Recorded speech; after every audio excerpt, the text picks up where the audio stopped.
Manifesto ప్రభుత్వం నుంచి ప్రభుత్వానికి వచ్చినటువంటి ఆదాయాన్ని మాత్రమే పేద ప్రజలకు పంచాలని చెప్పి వాస్తవ పద్ధతిలో జగన్మోహన్ రెడ్డి గారు మేనిఫెస్టో రిలీజ్ చేయడం జరిగింది. ఎలక్షన్లప్పుడు అందరూ మేనిఫెస్టో రిలీజ్ చేస్తారంటే అబద్ధపు మాటలు చెప్పి ఎలక్షన్లో ఓట్లు వేయించుకోవడానికి మాత్రమే మేనిఫెస్టో రిలీజ్ చేస్తారు. కానీ గత 58 నెలల పాటు మనం చూస్తే ఆ రోజు ఇచ్చినటువంటి మేనిఫెస్టో 100%కు 98.5% మేనిఫెస్టోను అమలు చేసి ఇప్పుడు ఖర్చులు పెరిగాయి కాబట్టి అవే పథకాలను కొనసాగింపుగా ఇంకొంచెం పెంచి ఇవ్వడం జరిగింది. అంటే ప్రజలు జగనన్న ఏం చెప్పినా కూడా పూర్తిగా చేస్తారనే నమ్మకం ఉంది. వాస్తవానికి అనుగుణంగానే మా ముఖ్యమంత్రి గారు చెప్పారు తప్ప అబద్ధం మాటలు చెప్పి ఓటు చేయించుకోవాలనే ఆలోచనలో లేము. కంపల్సరిగా చెప్పినటువంటి పూర్తి చేసినటువంటి ముఖ్యమంత్రి తర్వాత చెప్పేది కూడా పూర్తి చేస్తాడు. అబద్ధాలు చెప్పి ఓట్లు వేయించుకునే ప్రతిపక్షాలు చేస్తున్నారు. అది ప్రజలు నమ్మే పరిస్థితులు లేవండి. స్పష్టంగా ప్రజల్లో ఏ గ్రామానికి వెళ్ళినా, ఏ ఇంటికి వెళ్ళినా, ఏ గ్రామానికి రోడ్ షోకి వెళ్ళినా అందరూ స్వాగతిస్తున్నారు. సార్ మేనిఫెస్టో పోయి మారుమూల ప్రాంతాలకు వెళ్ళారు ఈరోజు. అక్కడ నాకు తెలిసి చాలా మంది నాయకులు ఆ ఊర్లు కూడా చూడలేదు. వాళ్ళ స్పందన ఎలా ఉంది సార్ ఈ మేనిఫెస్టో పైన?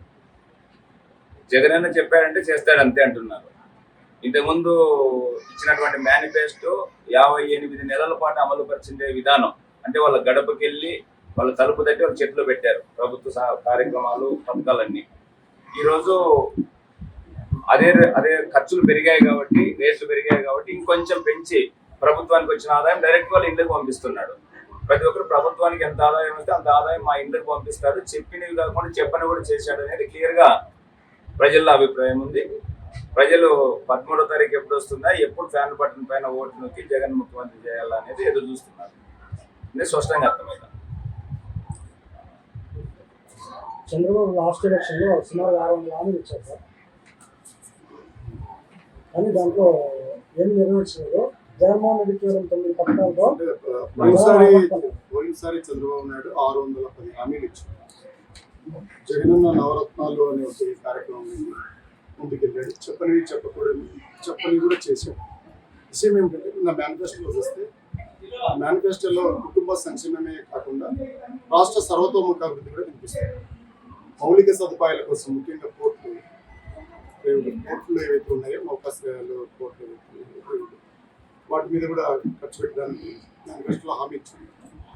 ఆ రాష్ట్రం అంటే భారతదేశం చుట్టుపక్కల చూస్తే ఎక్కువ సముద్ర తీరం ఉన్న ప్రాంతాల్లో రెండోది మనకు గుజరాత్ మొదటి, రెండోది మనకే. అందువల్ల పోర్టుల అభివృద్ధి వల్ల రాష్ట్రం అభివృద్ధికి చెందుతుందనేది నిజం. గడపకు ఏ గడపకు ఎంత సంక్షేమం అందించాలనేది భారతదేశ చరిత్రలో ఎవరు అంత డబ్బులు ఇస్తున్న సందర్భం లేదు. డైరెక్ట్ బెనిఫిట్ ఇస్తుంటారు. జగనన్న ఏదైనా మేనిఫెస్టోలో పెట్టాడంటే అది బైబిల్, ఖురాన్, భగవద్గీత అంత పవిత్రమే. ఆయన చేస్తున్నాడు.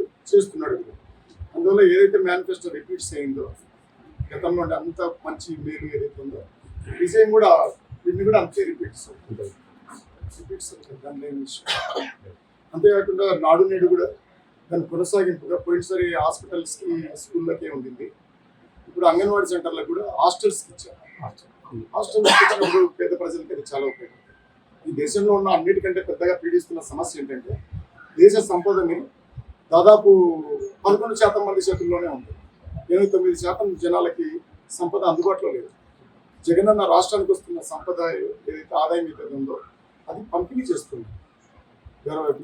చాలా గౌరవప్రదమైన పద్ధతిలో ఎవరిని అడగాల్సిన పద్ధతి కాకుండా ఇస్తుంది. అది మంచి పరిణామం. ఈ దేశంలో విషయం ఏంటంటే సంపదలు కొందరి చేతుల్లో కేంద్రీకృతం అవుతున్నాయి. సంపదలు మేట పడ్డాయి. ఉన్నవాడికే ధనికుడు అయిపోతున్నాయి. పేదలను పట్టించుకుంటుంది. అందుకని ఈ రాష్ట్రంలో ఆ సంపదని ప్రజల చేతుల్లో పెడుతున్న జగనన్న గొప్ప. రైతులు చాలా సార్లు మాట్లాడాను, పార్లమెంట్ నేను కూడా మాట్లాడాను. డాటానే చెప్తుంది, ఎవరో చెప్పడం కాదు. 89% జనాభా తీసుకుంటుంటే మిగతా 11% జనాభా 75% సంపదను వాళ్ళు తీసుకుంటారు. మిగిలిన 11% ఉన్నదాన్ని 29 మంది పంచుకుంటారు. అది తప్పు. రైతులు రుణమాఫీ పైన చాలా ఆశలు పెట్టుకున్నారు సార్. మేనిఫెస్టోలో ఏమో వస్తుందేమో అని ఆశపడినారు. కరెక్టే. కానీ రైతులు ఇప్పుడు పేద కుటుంబాలే కదా. రైతు కుటుంబాలు ఎవరు కూడా ధనికులు ఎవరు లేరు కదా. ధనికులు లేని కుటుంబాలకే కదా డబ్బులు పంపిస్తుంది జగనన్న.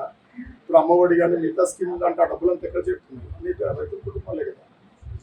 రైతుల కూలీల కుటుంబాలకే డబ్బులు చెడుతుంది. అంతేకాకుండా కాస్త పెంచి కూడా ఇచ్చాడు. మామూలుగా అయితే మనం 13,500 ఇస్తుండేవాడు, ఇప్పుడు 16,000 అయితే దాదాపు 80,000 అవుతుంది సంవత్సరానికి. మొత్తం 5 సంవత్సరాలు 80,000 రూపాయలు. ఆ లెక్క ప్రకారం చూసుకుంటే అది ఎవరికి మనం గొప్ప డబ్బే. మామూలుగా హైయెస్ట్ డబ్బు ఎవరికి ఇచ్చింది 18,750 రూపాయలు చొప్పున చేతికి ఇచ్చిన డబ్బు 75,000 రూపాయలు కదా ఎక్కువ మొత్తం. ఇది 80,000 రూపాయలు దానికి మించి ఇచ్చిన డబ్బు కదా. అంతేకాకుండా ఈ దేశమే వ్యవసాయం మీద ఆధారపడి ఉన్నప్పుడు, ఏ ఊర్లో చూసినా వ్యవసాయదారులు కూలీలు ఉన్నప్పుడు, ఈ రైతు కూలీల కుటుంబాలకే మనం జగనన్న ఇస్తున్న డబ్బులు చేయలేదు.